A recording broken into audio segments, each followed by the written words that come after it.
कहानी की शुरुआत में एक अनजान ग्रह का सीन दिखाया जाता है जहां पे दो आदमी जेम्स टी और डॉक्टर मकॉय को दिखाया जाता है। वो दोनों भाग रहे होते हैं और कुछ अजीब से लोग उनका पीछा कर रहे होते हैं। इतनी देर में जेम्स स्पोक को बताते हैं कि यहाँ के लोकल्स बाहर आ गए हैं, अब वो अपना काम कर सकते हैं। फिर एक ज्वालामुखी दिखाया जाता है जो कि फटने वाला है। उस ज्वालामुखी में एक शटल में तीन लोग आते हैं। स्पोक नामी आदमी को एक खास तरह का सूट पहनाया जाता है। हमें पता चलता है कि ये लोग ज्वालामुखी को रोककर इस प्रजाति के लोगों को बचाना चाहते हैं। फिर स्पोक खुद को रस्सी से बांधकर ज्वालामुखी के ऊपर आ जाता है, लेकिन शटल में टेक्निकल खराबी के कारण रस्सी टूट जाती है और स्पोक उस वोल्केनो में जा गिरता है, लेकिन चट्टान पर गिरने से उसकी जान बच जाती है। जेम्स और मकॉय खाई से नीचे पानी में कूद जाते हैं और पानी में एक हाईली एडवांस्ड स्पेसशिप होती है और वो दोनों उसके अंदर आ जाते हैं। उन्हें पता चलता है कि स्पोक अभी भी ज्वालामुखी के अंदर है और शटल वापस आ चुकी है।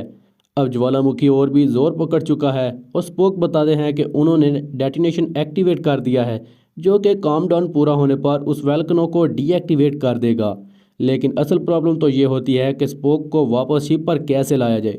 फिर पता चलता है कि अगर शिप को वोल्केनो के पास लाया जाए तो स्पोक को शिप पर ट्रांसपोर्ट किया जा सकता है, लेकिन स्पोक कहता है कि ऐसा करने से वो लोग शिप को देख लेंगे, जो कि असूलों के खिलाफ है। इतनी देर में वो विशाल स्पेसशिप पानी से बाहर आ जाता है और वो डेटोनेशन भी फट जाता है, जिससे वोल्केनो डीएक्टिवेट होने लग जाता है और स्पोक को भी वापस शिप पर बीम कर लिया जाता है।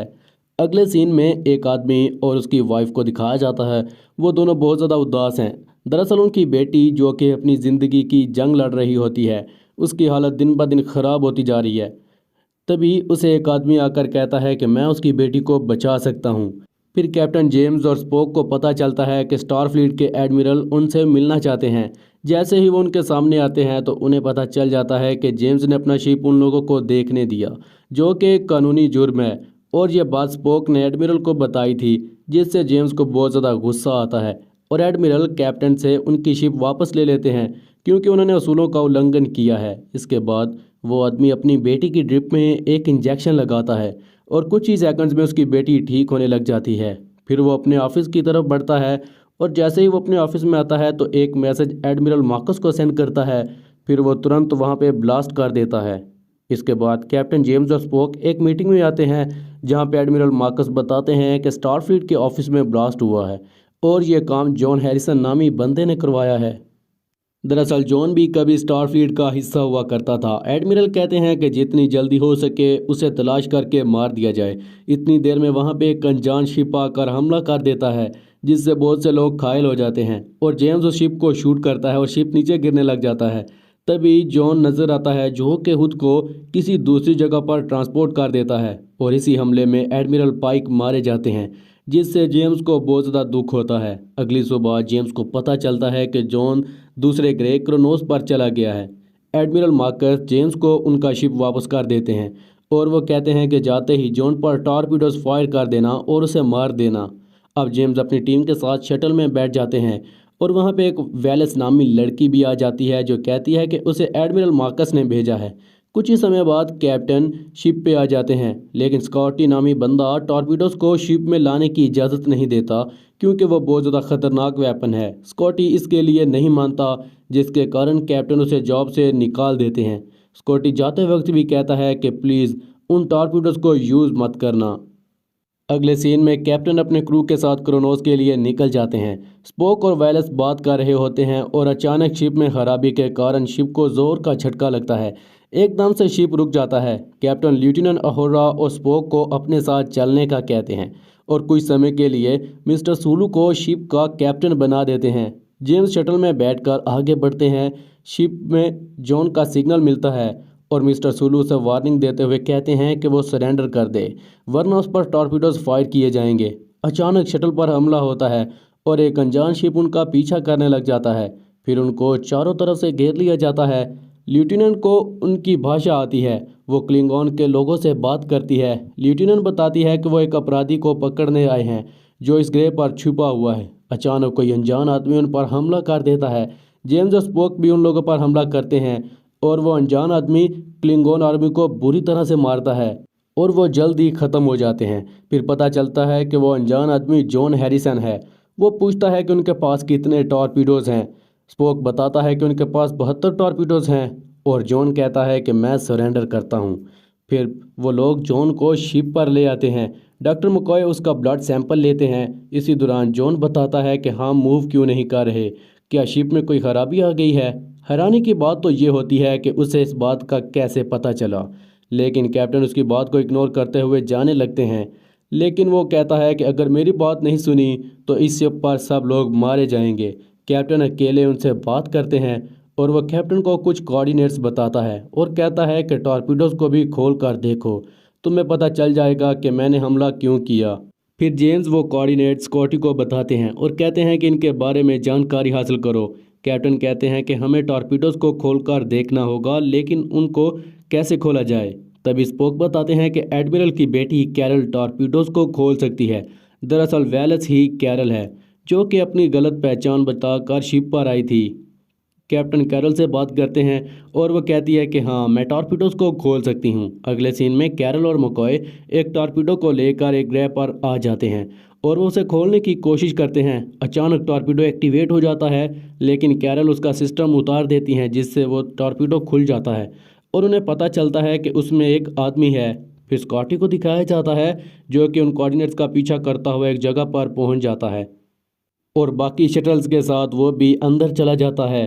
फिर जेम्स भी उस आदमी को देखते हैं जो कि टॉर्पीडो में है।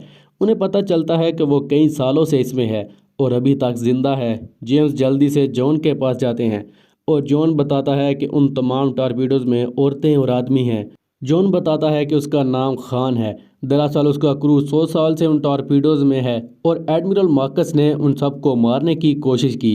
इनके अलावा भी मार्कस ने उसके बहुत से अजीज दोस्तों को मारा है और इस शिप में जो भी खराबी आई है वो भी उसी की वजह से है। इतनी देर में कैप्टन को पता चलता है कि एक शिप इनकी तरफ आ रहा है और हान कहता है कि और कोई नहीं बल्कि एडमिरल मार्कस है।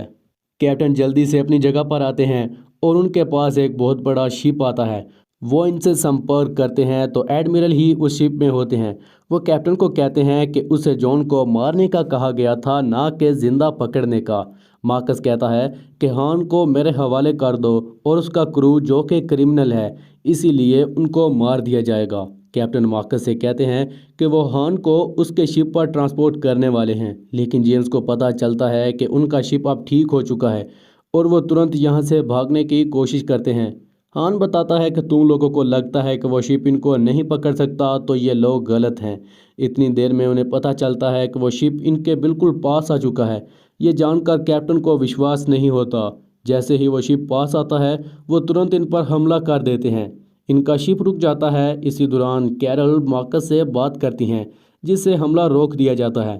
कैरल को वहां देखकर मार्कस हैरान हो जाता है, लेकिन एक अनजान सिग्नल से वो कैरल को अपने शिप पर ट्रांसपोर्ट कर लेते हैं और मार्कस कहता है कि इंटरप्राइज पर फ्रीजर्स लॉक किए जाएं, जिसका मतलब अब वो सब मरने वाले हैं। अचानक फ्रीजर्स काम करना छोड़ देते हैं। दरअसल स्कॉटी उस शिप पर मौजूद होता है और उसने ही इनके हथियार खराब किए हैं। ये जानकर कैप्टन बहुत ज़्यादा खुश हो जाते हैं। कैप्टन को पता चलता है कि उनका शिप ना तो फायर कर सकता है और ना ही मूव कर सकता है। कैप्टन खान से हेल्प मांगते हैं। इसी दौरान वहां पर डॉक्टर मकॉय एक मरे हुए ट्रिबल में हान के प्लेटलेट्स उसके टिश्यू में डालने की कोशिश करते हैं।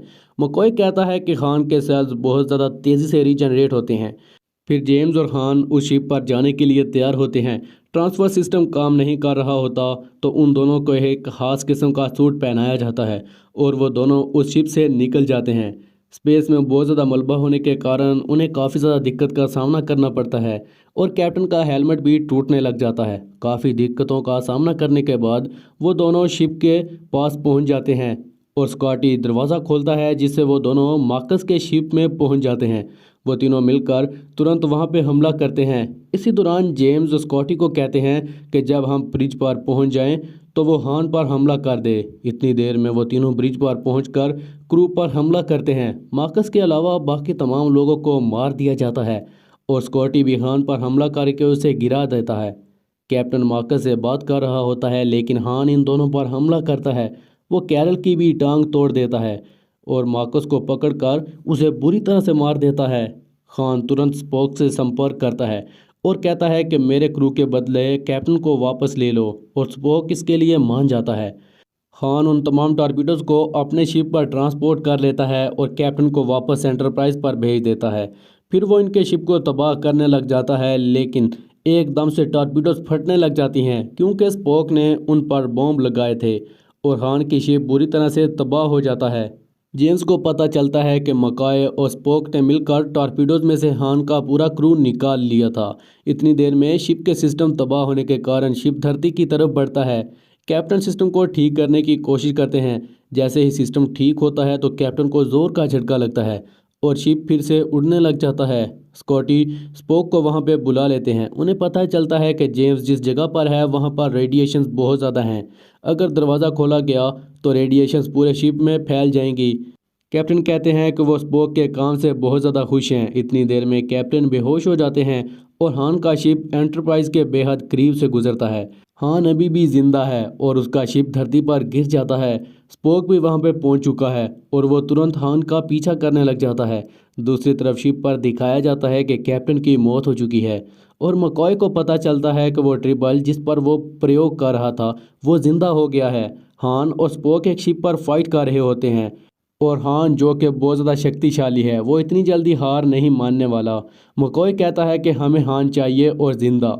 फिर लेफ्टिनेंट को उनके पास ट्रांसपोर्ट किया जाता है। वो भी हान पर हमला करती है और स्पोक हान को जान से मारने ही वाला होता है, लेकिन लेफ्टिनेंट बताती है कि हान की मदद से जेम्स को बचाया जा सकता है। फिर सीन कट करके जेम्स को दिखाया जाता है। वो अब बिल्कुल ठीक हो चुका है और खान को भी उसके क्रू के साथ ट्यूब में रखा जाता है। फिर पता चलता है कि कैप्टन और उसका क्रू अब स्पेस में 5 साल के मिशन पर जा रहे हैं। इसी के साथ कहानी का अंत हो जाता है।